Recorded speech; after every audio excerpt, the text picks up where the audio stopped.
If only I didn't say that, the world wouldn't have known.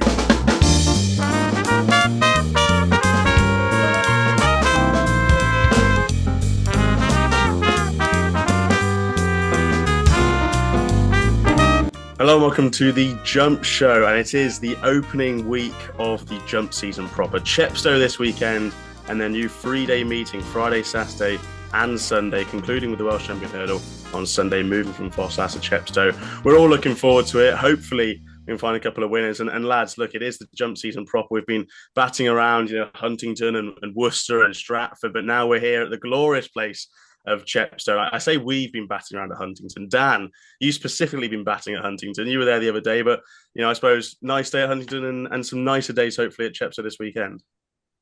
With all the greatest respect to Huntingdon, the feature race on the card was a 0 to 110, 6 races, and then the 3 others were 0 to 100. So it wasn't quite the same caliber of what we hope to see this weekend. But look, I love racing all the same, even though the junior bumper at the end did really give me a headache trying to go through that. But look, hopefully we're going to get some of the more established performers out this weekend, ground permitting, of course. Yes, ground is very much on the tip of our tongues. They were probably hoping for a bit more rain, but there's been none, and they are racing the hurdles races on the flat course of Chepstow, so maybe that might be slightly softer than the jumps course. But I do fear for potentially getting these top class horses at Chepstow who are entered just because of ground reasons. But Jake, look, Chepstow this weekend, there are some nice horses entered. There are some quite competitive races if they all stand their ground.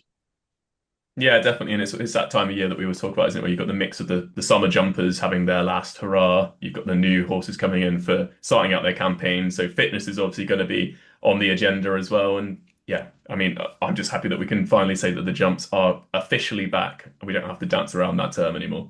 Yes, we're allowed to talk about the C word, and that is Cheltenham. But yes, thank you very much for joining and watching us on today's episode. And thank you very much for helping us hit 3,000 subscribers. I mean, a big shout out to obviously these two lads that are next to me. I've only been here. This is my second episode, and Tom Bull as well, who I am stepping into the shoes of today.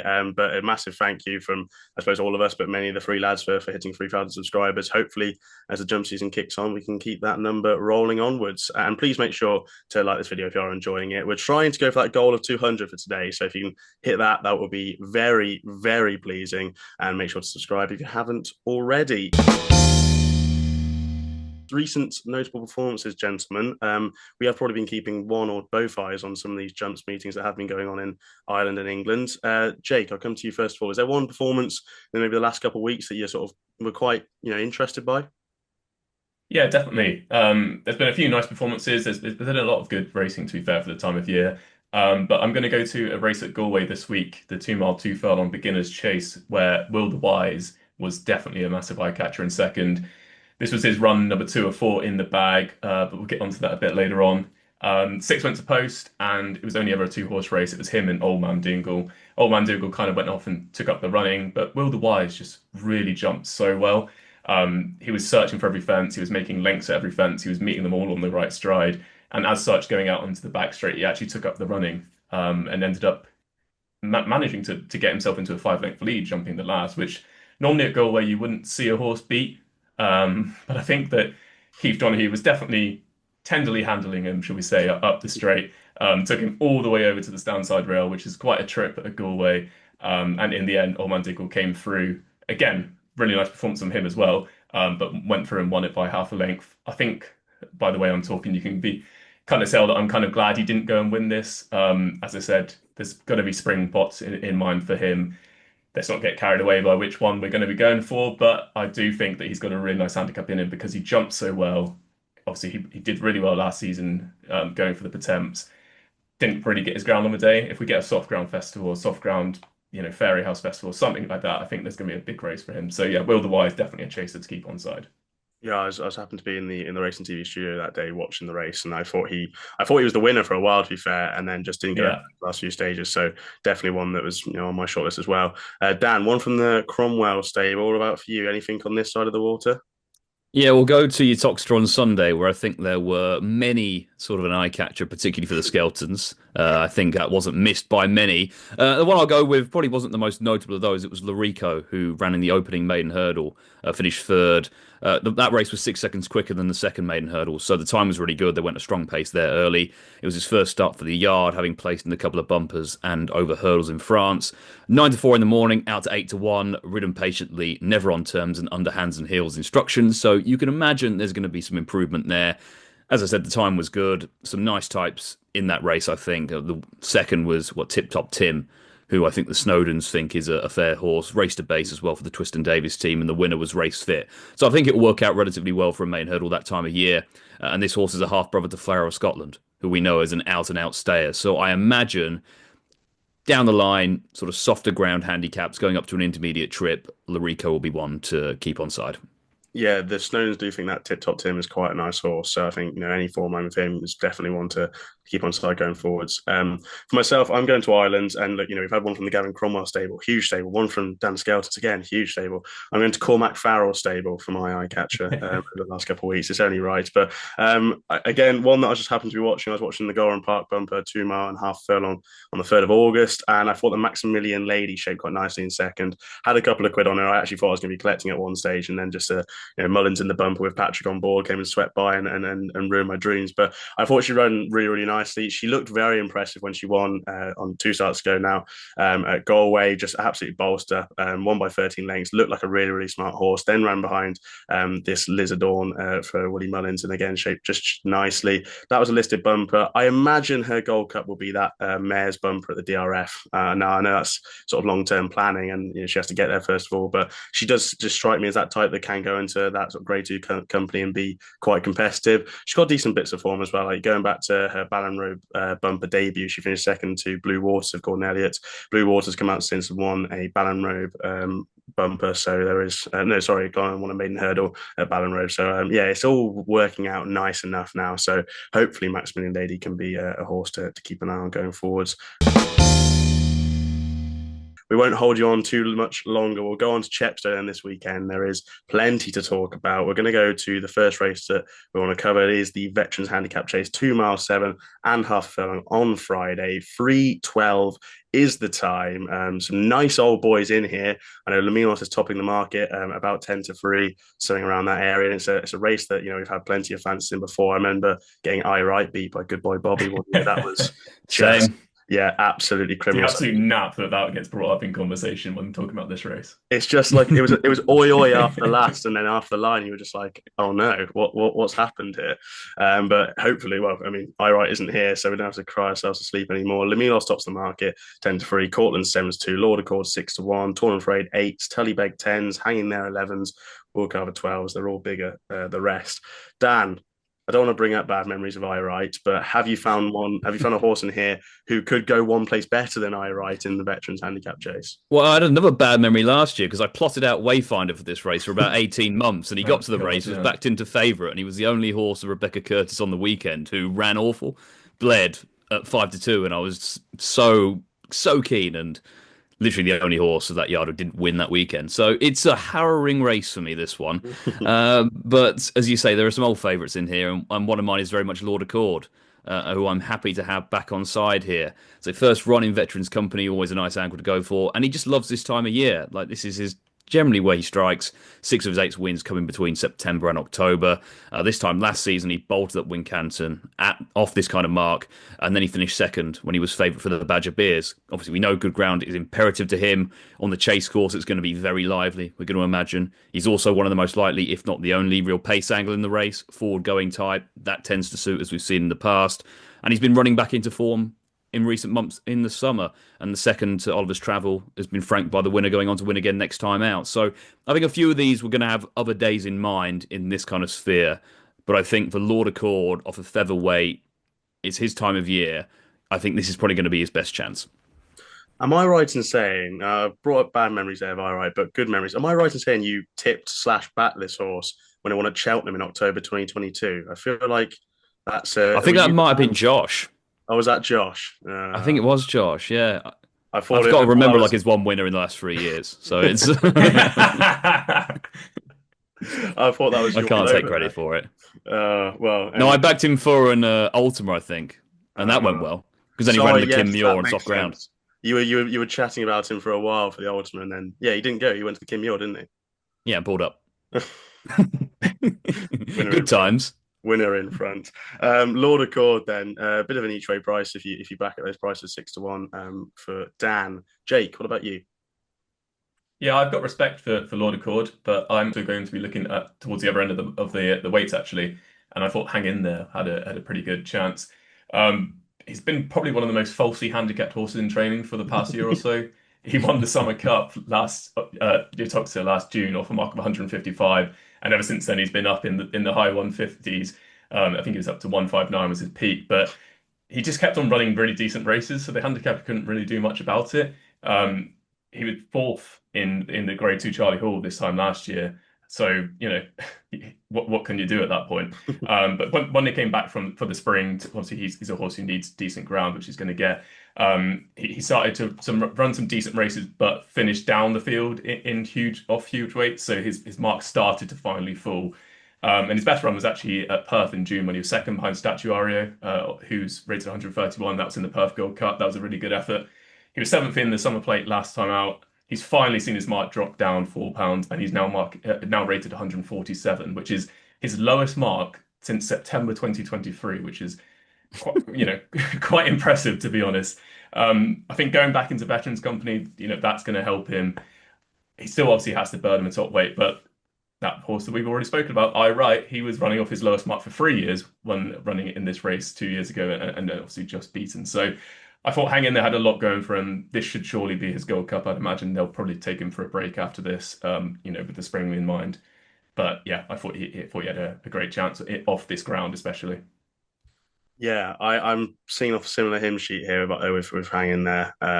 Again, just all the similar case you made there. Lowest weight for quite a while. Just loves good ground. I remember going to Emma Lavell's a couple of seasons ago, and she was saying like this horse is super talented, but he just needs good ground, and he will get that this weekend. I hope he's just sort of not going at the game slightly, but I think there was enough in that Perth run, like you said, 3 starts go to suggest he is sort of Yeah. going to be there. And I thought Tullybeg, because he ran in that Perth Gold Cup and unseated at the second last when going well. I thought he was quite interesting. There's similar prices Hanging There and Tullybeg at 10 to 1, 11 to 1. My preference would be for Hanging There, but I wouldn't be surprised to see Tullybeg, who ran a good race in the Down Royal Hurdles race in August, run a big race as well. So a couple of interesting opinions there for the Veterans Handicap Chase. We'll go on then to the big graded race of the Friday, the Grade 2 Persian War Novices Hurdle. When's the Persian War is a phrase we like to use quite a lot in the summer. Well, it is this Friday.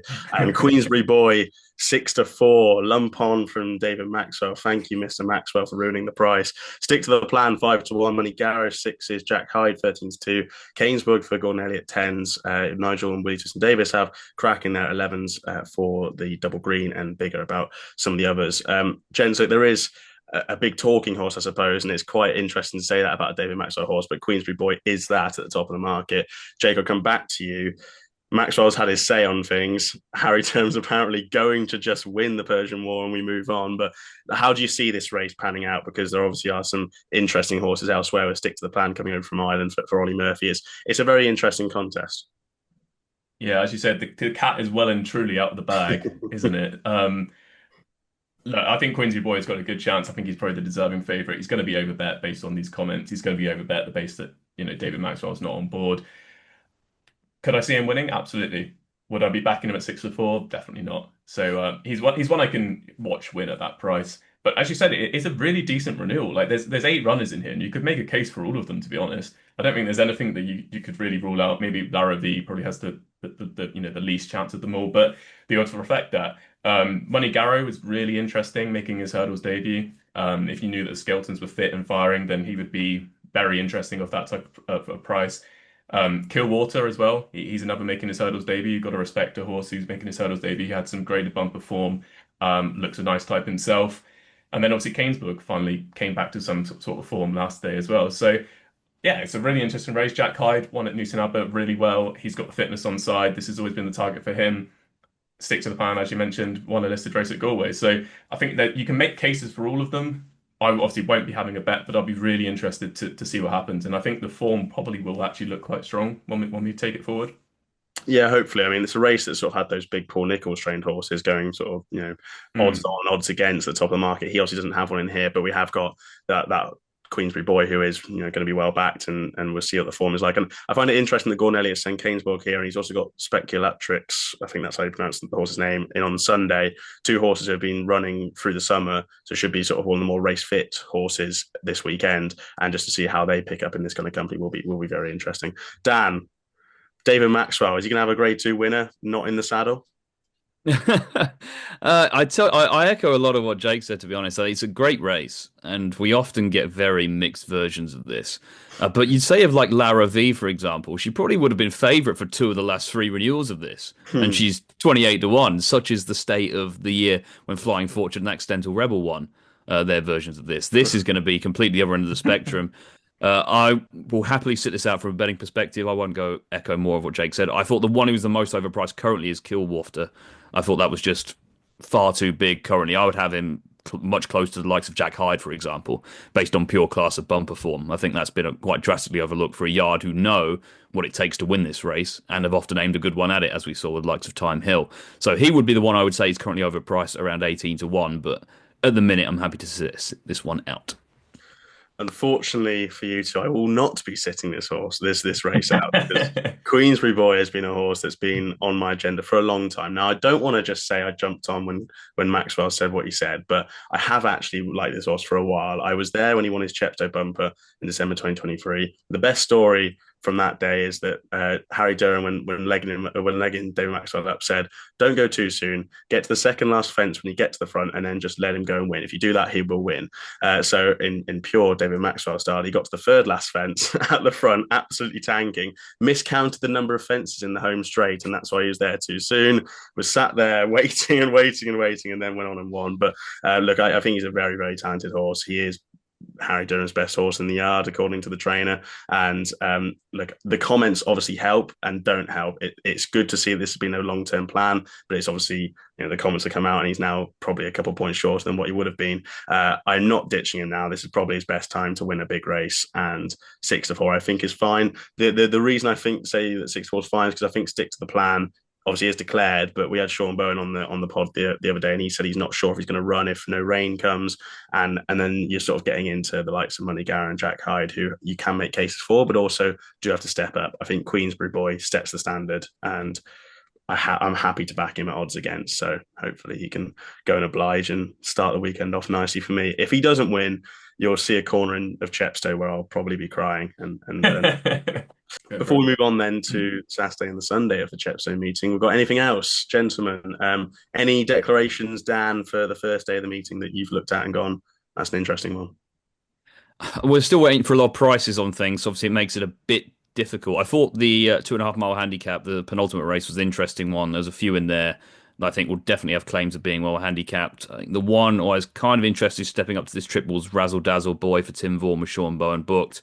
I beat Fasol last season, generally running in quite competitive 2 mile handicaps, but this is a horse to my eye with a very good attitude who wants further, and he's definitely bred to appreciate this kind of trip. He's down 1/2 miles 6, related to the likes of No Hasselhoff and Moorcroft Boy, who won the Scottish National. So I think it's him stepping up to 2.5 miles will be interesting.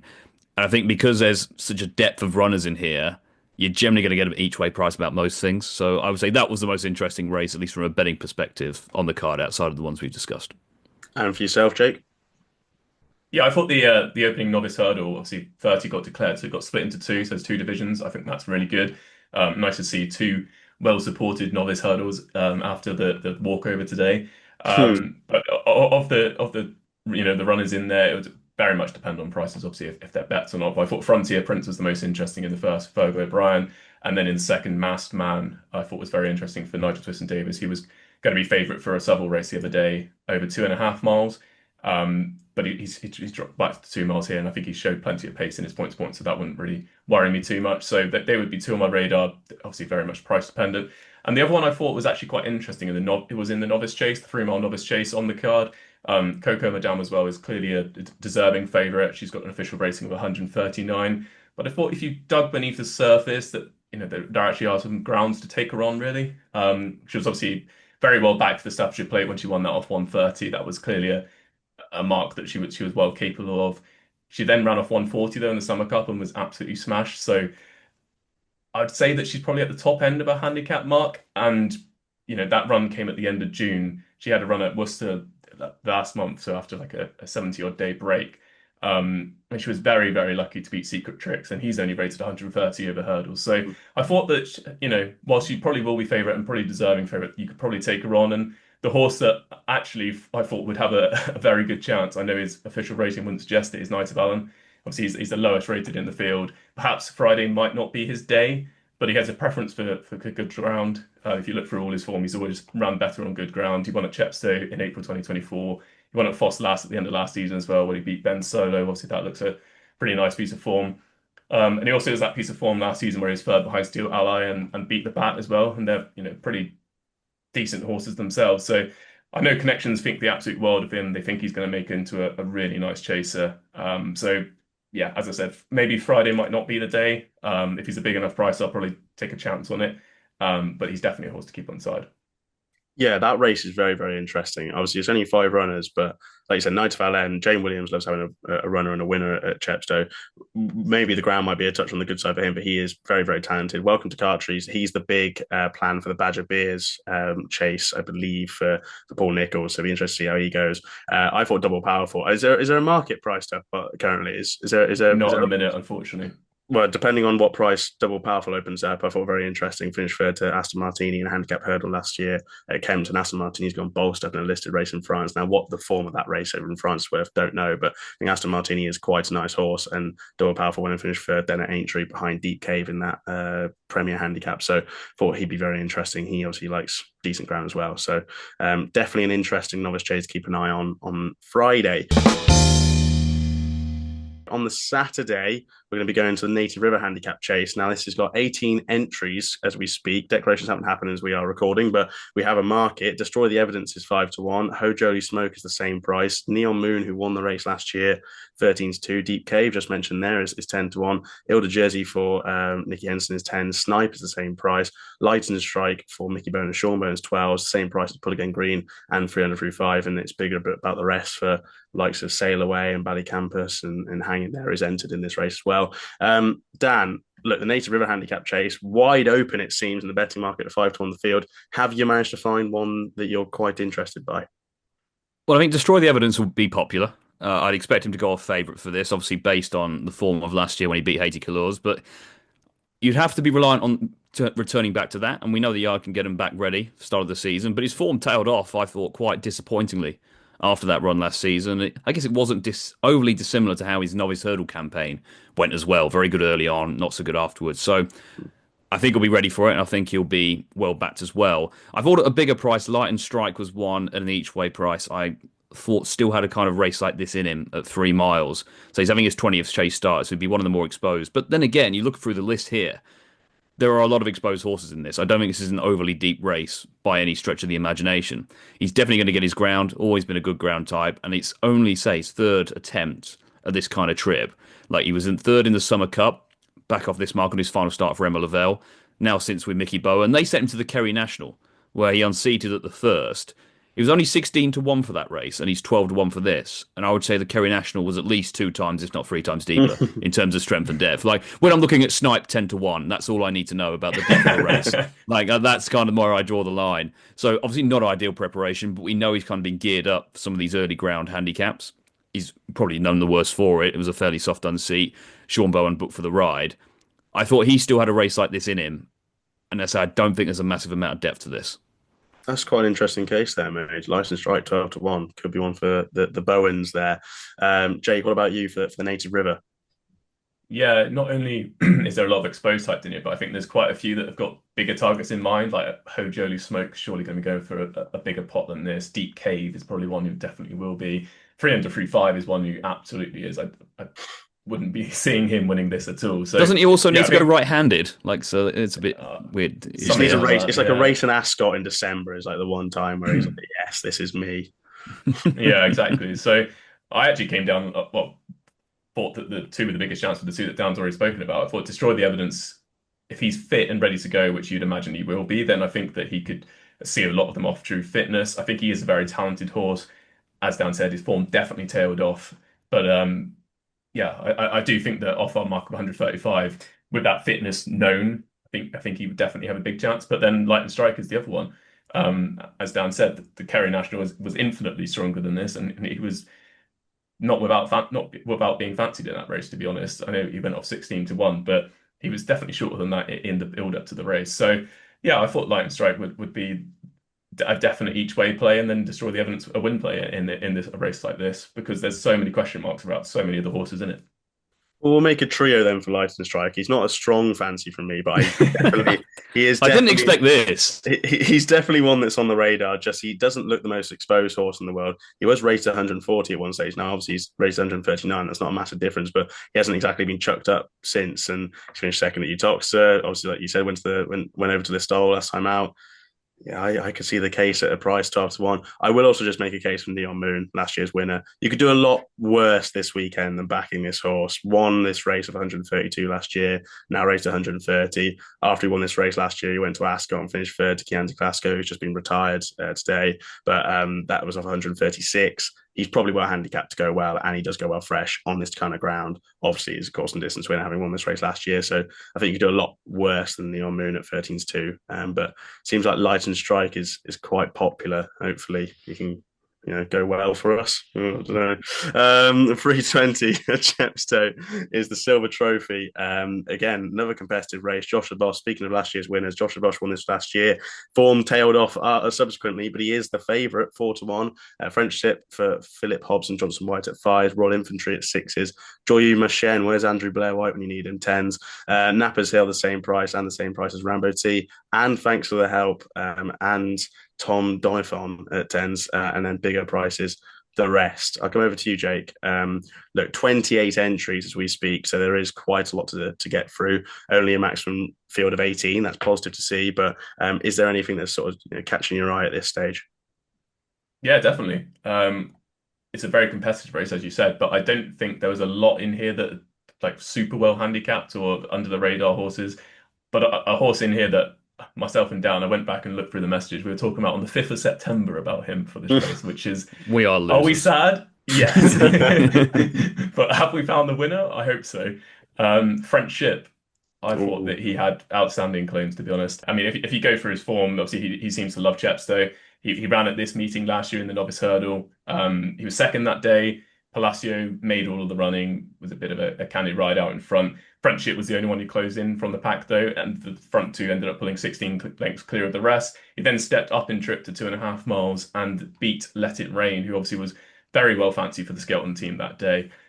He went and beat her nicely. And again, the front two pulled 17 lengths clear of the remainder. So two really nice bits of form there at the track, especially over course and distance. Then he went to Newbury in a really nice race. Obviously, the New Lion went on to improve massively past this. So I wouldn't, read that exactly as a form line. But in second place was Califett and Vol. Obviously, he was very good as a novice as well. Electric Mason was just ahead. Friendship now would be £4 better off of him this time as well. So that looks really good.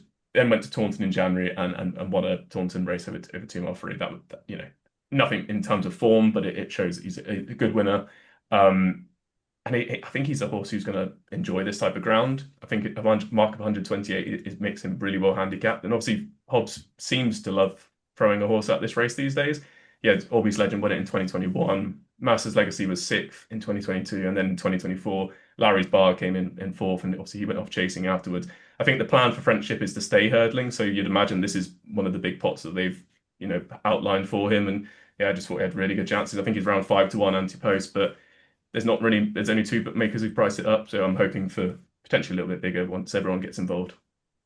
Interesting there. Friendship 5-1. Does that mean you're in the camp now, Dan, for Friendship? Are you also there, a duo of you on this early season big handicap? Surely not. Yeah, it is. I mean, I had three on my shortlist for the race, and he was the only one who got entered, so he wins by default. So yeah, no, I won't go over all what Jake said. I echo those sentiments. The one I thought was interesting at a big price, and I'm a bit annoyed that he's now not currently jocked up because he was about 2 hours ago. So whatever happened in those 2 hours, I'd love to know. But if he does run and does get in, I think he'll be an interesting one at the big price, and that's Busy Being Busy. Now, this horse was ultra progressive in handicaps towards the end of last season in the spring. He was winning all intermediate trips, having never tried it before, won 3 on the bounce, at very sharp tracks, and he has to be held up. And he was a horse where you shouldn't really be coming from off the pace in the style that he was doing it. And he went up £15, I think, for those 3 wins. He won with far more in hand than those would suggest. This was a horse rapidly progressive. He had a lovely little reappearance run recently at Market Raisin over 2 miles. That was clearly designed to bring him on for more targets over 2.5 miles. Loves good ground. Stuart Edmonds has begun the season really, really well. So Charlie Hammond was booked when I checked a few hours ago. And as he would be carrying 10 stone. Now, I think the lowest weight Charlie's done in the last 12 months is 10.2. So if he even gets down to that weight, that would be a signal of their intent. But a big field handicap and a more galloping track, good ground, strong pace to bring him into the race. He's 33 to 1 currently, Ante-Post. Now he's not jocked up, I wouldn't be tempted, but I think he'd be a big price anyway. So he'd be sort of the backup each way selection, but Friendship the main win fancy. Yeah, this race is super competitive, isn't it? You can make case for quite a lot if you want to. Like Electric Mason beat Lawrence Bay at Fontmile Maiden Hurdle last season. Lawrence Bay went on to win the EBF final, was then third to the New Lion and Newbury Novice Hurdle. So you could say that off a mark of 128, Chris Gordon, if he works his magic, could be interesting. And then the one that's sort of going to make me probably have sleepless nights, Royal Infantry. I thought he was at one stage last season. Don't laugh at me. I thought he was a supreme horse. I was soon told that he wasn't. But And then he ran over 3 miles at Perth, so something went wrong along the lines. That's the one. It's 2 mile, 2 mile, 2 mile, 3 miles at Perth. Very good. But no, I think he's got a big race in him, especially a handicap. 136 probably isn't the worst handicap mark in the world. The ground maybe won't be for him. He's obviously won on soft ground before. He has won on good ground, but that wasn't his best form in the world. He probably looked a lot better at Haydock when he won on soft ground. If he's declared, because Harry Skelton is chalked up, if he's declared, I might have something small on. But you'll know this, Dan. It's sort of like in poker. You just don't know what's happening, so you just call for the fun of it. That might just be me for Royal Infantry. I might just put some money on him because I don't know what's going on, and this could be the day for him. But I think that Electric Mason, if Chris Gordon declares him, and we don't know if he's ready to go first time out, but I'd be willing to chance him just on the ground. 12 times probably not the worst price. And then the final race we're going to talk about on the Saturday, before we go into anything else on Saturday, is the 4-year-old limited handicap hurdle. Now, we don't have a market for this. We have lots of horses who are recognisable. We've got Gibbs Island in there, Turn and Finish, Statics in there as well. Go further through the field, there is a Paul Nichols trained horse, Nardaran, with Harry Cobson jocked up. So lots of different horses there. I definitely have one for this, but I will open it up to you two first of all. Is there anything in this 4-year-old handicap hurdle that's interesting, Jake? This screams like a race that you could maybe find one in this. Yeah, definitely. I wish I knew which one of Harry Durham's was the proper fancied one because he's got 3 in here, all jocked up. Paul O'Brien's chose Aviemore, which I think is probably fair enough. He won 2 races in good style, went to the Grade 1 at Aintree and ended up pulling up. So I think you can make a case for him off a mark of 122. But the one I actually quite liked, that hopefully will be a decent enough price, is Narragansett for Neil Mulholland. Now, he was actually second to Vianney on his hurdles debut. And if Vianney ran in here, I think he would be Harry Durham's best chance by a mile off 124. But alas, he's not in here. But either way, Narragansett was way too keen that day, went to Weatherby the next day, again, was finished second, this time to Mellon, again, was way too keen. But then they chucked a hood on him at Plumpton. That saw him go and win not quite nicely. And then he went to the Sandown handicap, 4-year-old handicap hurdle on Imperial Gold Cup day. Very good performance that day. Ground it out to beat Galactic Charm. That was off the mark of 115, so he's only £5 higher now. And after that win, Connections did say that they might go to Aintree with him. Obviously, that didn't end up happening. They went to Plumpton instead, because why not? Why wouldn't you go to Plumpton? Ran him in an ordinary handicap hurdle over 2.5 miles. And what do you know? He was far too keen for 2.5 miles, ended up finishing third, not beating that far. The winner, he could be the one, has gone chasing and won a couple of times since. So the form isn't awful. But I think dropping back to 2 miles is key. And probably the biggest point, though, that makes him a strong chance here is the fact he's had a run on the flat. He had a spin on the flat at Epsom a month ago. Never really put into the race as you'd expect for a Neil Mulholland runner at Epsom with a handicap hurdle in mind. But yeah, I think this will be his day, and hopefully it'll be a nice each way price. Yeah, interesting case made there. Dan, what about yourself? No market, but is there anything that's interesting? Honestly, no. I at this stage without Dex, I left this race alone. But I know I have you in the back pocket, Ash, and you said you had a fancy, so the floor is yours, sir. Well, the last time I came on the jump show, my horses to follow were anything that Ben Pauling and Paul Nicholls said was a well handicapped horse. So I'm a similar train of thought. Nardaran is a horse who was described as very well handicapped on the open day that I went to. He is a horse who's won a Taunton Good Firm novice hurdle before, so hopefully the ground should be okay for him.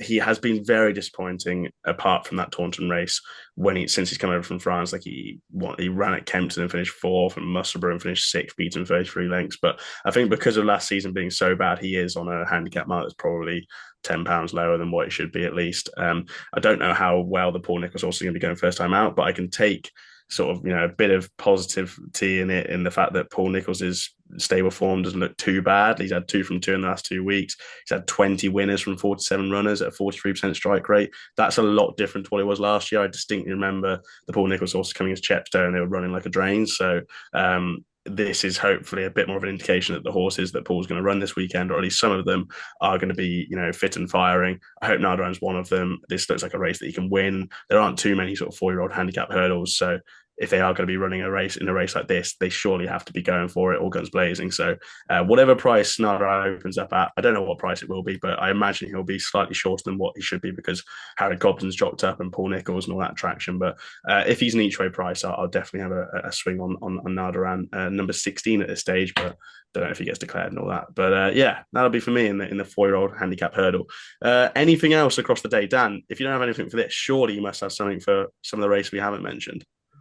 Yeah, there are a few more interesting handicaps. I thought in the 4:35 to 2 mile handicap chase, I think Thistleask will be a horse who will probably go on to better handicaps in time. I'd say they're almost, if they do run him in this, it's a 5 and a bit grand pot. They're only doing it for the fact they can get his mark up effectively and probably running some more valuable races. Obviously, one for James Hewitt on his last start for them. Bolted up really in the class 3 off 108, only up £7, but still very lightly raced in that sphere. I expect we'll be seeing him in some better 2 mile handicaps later on in the season. And then the 210, I know you boys are very keen on one. That's a very interesting race. Obviously, if the Kembrell Brewery runs, he'd have a fantastic chance. I'd just give a nod to obviously Ben Solo, who's one of my handicappers to follow in our videos. I think he'll want further in time. I know he won over 2 miles at this meeting last year. I see him more as a 2.5 to 3 miler, but a good introduction here would be fine. I just almost hope now that Be Aware doesn't suddenly turn into a monster over fences because I've finally given up the ghost with him. So I hope I haven't given up too soon. It'd be classic, wouldn't it? It'd be he's going to win the Coral Cup, doesn't, and then comes out over fences and ends up being a 150 horse. But yeah, Jake, I'll go over to you because Dan sort of mentioned there, but we do both fancy one horse in the 210, the 2 mile class 3 novices limited handicap chase. I'll let you go first, and I'll just sort of reiterate points. Who's the horse? No, no, after you. Yeah, the Kemble Brewery is the one, but I'll let you make the case because you've been doing the groundwork here. Well, look, okay, the Cairn Brewery is the horse, and I happened to speak to Matt Nichols a couple of weeks ago, just talking through some horses for the yard, and he mentioned the Cairn Brewery is going to go here. Now, slight caveats to this, they were probably expecting a bit more rain, and he is a horse who's won on soft ground before. He has won on good soft, but they wouldn't want it rattling quick. This is, as I said, on the chase course. It's not on the hurdles course that is on the flat course, so maybe it might be a touch quicker, and he's not a guarantee to run. I don't know what's going to be happening with him. We'll see if he's declared first of all. But if he does go and they deem the ground fine enough for him, look, he's got just a belting chance, doesn't he? He's raised 129. He was thought of as this potential graded horse at one stage, and they probably think that he is still a horse that's got that ability left him. He's only a 6-year-old after all, and he's just got some great bits of form as well. Like he beat Copy at Foss last year. He starts to go. James Bowen, speaking to him on the pod the other day, and he said that Copy's a horse to follow over fences this year. Beating by 4 lengths made it look easy. Beat Johansson at Worcester, second to Meet You by the Sea. Was a really nice Ben Pauling horse. Like he's just got sterling form in the book, hasn't he? And he beat Valgrand in a bumper. Like just really, really good form wherever you look. He's still rated 129 because he's had his issues, but he was disappointing at Sander last time out when they fancied the pants off him in that is it the EBF final. So I think he's just got a very, very good chance, and it seems like connections are quite sweet on him as well. I think they'd be a lot more sweeter if it was soft ground, and I think I'd be sweeter on him if it was soft ground. But as things stand, he is just a standard bet just because of ground reasons. But I think he's got a great chance. And Jake, look, we've been talking about this off camera. We've been messaging about him as well. He's a horse you like as well. Yeah, definitely. I was kind of looking at his handicap mark, and having a bit of hindsight that perhaps I should have put him in the World Handicap Series, but alas, I didn't. But yeah, if he goes here, I think I have a great chance. If not, keep an eye on when he next appears.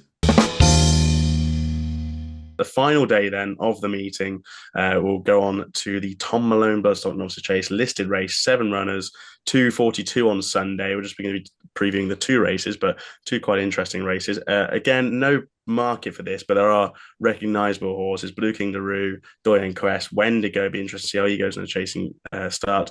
Will Mounts, he was once went off Fav or nearly Fav for the Shallow a couple of years ago. Brucio, Imperial Jade, and Speculatrix for Gordon Elliott.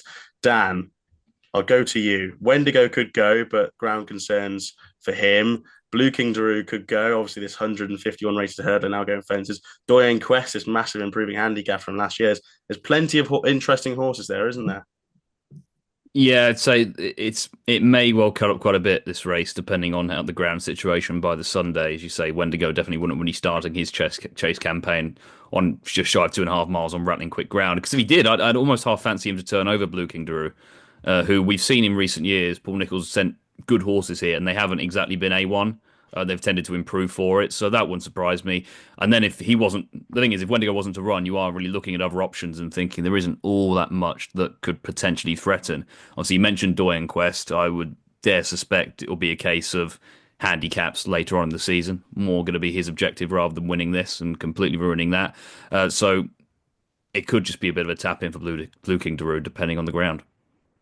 Yeah, I think the route for Blue King Daru is definitely this race, and then the Rising Stars at Wincanton. They did it with they did Nappers Hill a couple of seasons ago, and they've done it with some good horse before. So, how much will it be a case of he'll come on for the run this weekend? I suspect so. It almost makes you look at this field and look at Will Mount and go, could be interesting on good ground. Jake, what do you make of the race? Yeah, I mean, you'd love to see a race when you on good to soft ground between the top 2, Blue King Daru and Wendigo. That would be great to see what happens there. I think both will make up into pretty decent chases. As you said, very much concerned about probably both of them running. Maybe not as much Blue King Daru, but definitely with Wendigo.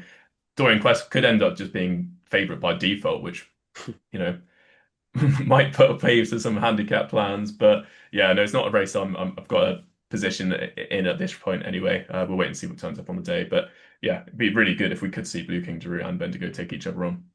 Same for me. I'm not too strong on that race at this stage. Like to see declarations and the ground. The Welsh Champion Hurdle then is the final race we're putting under the microscope. And I welcome Jake first of all because there is a horse at the top of the market which I know you've been a fan of for so long. Celtic Dino is 5-2, Tutti Quanti's 4, Listen to Your Heart is 8, Wilful's the same price, and then there are bigger prices about the rest. But look, Jake, Celtic Dino is a horse you've liked for a while, you've backed, I'm sure, multiple times, and is now here in the Welsh Champion Hurdle for a trainer and owner combination that love to have runners in the Welsh Champion Hurdle. Is it as simple as Celtic Dino for you? Uh, it is in terms of if you're just purely taking prices out, I would obviously go with Celtic Tino every day of the week. But unfortunately, everyone else has also cottoned on to the fact that he's been a plot for this race since he crossed the line at Aintree, where everything obviously went wrong on the home bend when they started that race, and he almost managed to get it back and win, but just failed. Yeah, I mean, I think Dan, I think you put up a tweet, didn't you, as soon as that race finished, saying Welsh champion hurdle. We will be there. We will be there, and we are here. We are here. So yeah, you can tell while he's favourite 5-2. I'd say it's probably short enough if a full field turns up because there are some interesting horses in here. No Risk No Fun is probably the most interesting horse. I think he might end up running in the seniors handicap a bit later on in the card, but obviously he was a looked like a weapon for Willie Mullins before having this horrible injury. He's been out of action for over 1,100 days, so it'd be interesting to see how he gets on when he's back. But some more likely types. Cracking Rhapsody, obviously he doesn't know when he's beat, does he? He's been an absolute revelation, fair play. Tutti Quanti, very well handicapped. You could definitely make a case for him against Celtic Dino, getting the £5. I thought the most interesting one at a big price, I thought was Alexi for Joe Tizard. He absolutely bolted up on good ground at Taunton twice, destroyed the field on both occasions. Went to the listed race at Exeter in February. The ground was a bit more testing than probably the good to soft reflects that day, but he was fourth behind Finkelbridge. then ended up going up in trip to 2 mile free furlongs at Newbury and disappointed. But if you could get him back to, he's off a mark of 127 now. If you get him back to his form at the beginning of last season, then he would have a good chance as well. But yeah, obviously Celtic Dino is the one I want to be with. I'm just hoping that he doesn't get any shorter, because then it just there becomes a point where is there any point in having the bet? Is there any point, Dan? Is there? You said there sort of Aintree that you would be there for the Welsh champion. Are you going to be on this weekend? If only I didn't say that. The world wouldn't have known, because it's so unobvious, isn't it? No, no. Look, I mean, it's fine. It is skinny enough in a market like this. I can't imagine it getting much shorter. Especially, I mean, like I remember your video, Ash, Tutti Quanti. I think Paul thought he was off at 142, not 132. So I mean, the fact that he saw that and still fancied it, I think suggests a lot. And he was a horse I enjoyed for the last couple of seasons as well. I guess with him, maybe small caveat, this is maybe a stepping stone to maybe going chasing as well, potentially. So whereas I imagine Celtic Dino, regardless here, we'll probably end up seeing him something like the Greatwood on decent ground, if all being well. Yeah. So I'm still team Celtic Dino. Shame about the price. And I'd kind of echo Jake's comments on Alexi. I just wonder if he's maybe sort of like a Kempton horse. I imagine like a real kind of sharp track like that, real decent ground, which we're going to get obviously in the ground sets. But I'd imagine leveled, sharp track might be more his thing. But yeah, he's one I'll be keeping an eye on, definitely, because I think he's got a good ground handicap in him down the line. Maybe not one for those Chepstow wavy bumps as they come down the it's not one for the faint of heart, that. If you don't like an undulation, it's game over early on. Look, I like the top two in the market, as in like as horses. I previously have liked them, and it's quite hard to go away from them. I think this is quite a good race, but like you got the likes to listen to your heart, who I think probably wants slightly softer ground. Willful was this horse who was backed like uncontrollably last season in some big handicaps, ended up winning an okay handicap at Ayr, and then went off to Punchestown and finished second behind Ascending Lark. And you sort of got him pitching up here, first time out for Theo Neils, and going, well, maybe it is a competitive race. I wouldn't want to be steaming into Tutti Quanti, because he is going to be the one that I'd probably just edge over Celtic Dino, but I just think that he is well handicapped on those bits of form with Joyeuse, and he's looked quite nice at Foss Lass, and he's shaped okay on soft ground at Newbury, and I think they do think quite a lot of Tutti Quanti. So it's more of a loyalty to him, in the fact that I just don't want to go against him now. But 4-1's skinny enough. If you're thinking that Celtic Dino's 5 is too skinny, I think Tutti Quanti 4-1 is skinny. But I think it's a good race anyway. That's the main thing, and I probably would just edge Tutti Quanti. But if anyone watching here is a Celtic Dino fan, as the two boys are, I would not put you off one bit. Anything else then for the final day of Chepstow? There are plenty of races that we haven't talked about. Jake, anything for you? Yeah, just one for me in the mare's novice. She runs Pottersville, has moved to Rebecca Curtis. Now, this mare absolutely bolted up in a Clonmel bumper in April. She won by 8 lengths that day. Obviously, has been subsequently sold privately to Rebecca Curtis. Runs in the colours of Pat's Fancy and all those type of horses. So if she goes in the mare's novice, I think she'd have a really outstanding claims. That bumper was actually over 2.5 miles already, and obviously this is a novice hurdle over 2.5 miles. So yeah, I think she's a very smart type. Nice one, Dan. We'll ask you anything else, but also there's a horse I know that you're a huge fan of, entered on Sunday. Runs in orange silks, trained by Jane Williams. Got Kieran Geffings jocked up. I think it's a horse called Satsigal. You're a big fan of this horse. The annoying thing is, you go through that race, and I can actually might be able to see him winning it, because I was looking at everything else, thinking, "Oh my god!" I think Dan's got about 7 jocked up currently. Yeah. I mean, so that's going to be good fun. And how many of them are really going to be up for this? Not many. I mean, Authorised Dart will win a veterans race, I imagine, down the line. Probably this is going to be sharp enough for him. And I was just getting down the list with that race and thinking, my God, Sansagal could win another race of 144. This shouldn't be happening. But I'll see on the decorations front that if I really want to throw myself off that proverbial cliff again. At the minute, nothing else. I think it's all quite tricky at the minute. I will find something in that 8-year-old handicap, I'm convinced. Found Washington last year when he was back like he couldn't be beaten, crawled over the line, and now he's about £10 higher. One for you, Ash. Is Tony Carroll going to be making a trip to Chepstow with annexation? I imagine he could be. Yeah, he's been on fire on the flat, hasn't he? He's been on fire. He won 2 races in a row, and he is a horse who I believe has gone over hurdles before. He has. Well, yeah. I mean, I'll be backing it, obviously. I mean, I don't have to even look at the form. I'll be backing it. If he goes, well, that'd be exciting, wouldn't it? Tony Carroll winner on Chepstow weekend. That would be fun. Are you interested by him, then? Slightly, just on back form and the fact they seemingly turned a bit of a corner. It'll be interesting what turns up because there are a few very rogue profiles in here. But I remember I was at Fakenham when I think he made his like hurdling second debut effectively for Tony, having been with Henry de Bromhead, and he was rated 129 in this cellar. And I was like, this horse is not 129 in a million years. So he's actually now dropped 10 pounds, thankfully. So he's got a bit back. So maybe, Yeah. but find something in that race. Well, if Tony Carroll wins, then I don't think the party will stop for the rest of the season. Yeah, he's a nice horse. San Segal is race 144. He's the one horse who I've backed consistently 10 times and still haven't managed to find him on a winning day. It's quite incredible. But there's nothing really else for me on Sunday. I'd like to see decorations, definitely. But that's all then for the weekend. Just lads, what's the one horse that you're really top of your list? Top of the Chepstow Christmas tree at this stage? Jake? Friendship, I guess, with the ones with prices. And Dan? Friendship, if not Lord Accord. Lord of God. Queensbury Boy for me. I know he's short, but I will be rowing in with the Maxwell. That's all then for our Chepstow opening season preview.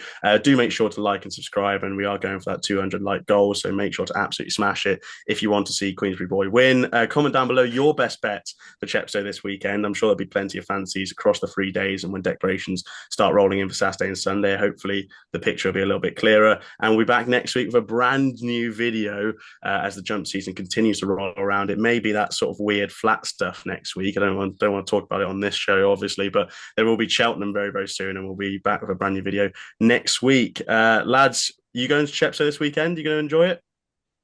Yeah, there for a couple of days, aren't we? Yeah, Friday, Saturday, before we annoyingly not staying for the Welsh Champion Hurdle, but to see the Dino fulfill a 6-month prophecy. But yeah, we'll be there Friday and Saturday. So if anyone's around, yeah, it'd be great to see you all. I heard Dan loves buying people pints, so just go up there. Once I've got a few in me, it doesn't stop. I will be there on the Friday as well. So yeah, if you see me about and Queensbury Boys lost, I just don't talk to me. Anyway, thank you very much for watching. Make sure to like, subscribe, and we'll see you very, very soon for another video on the Jump Show.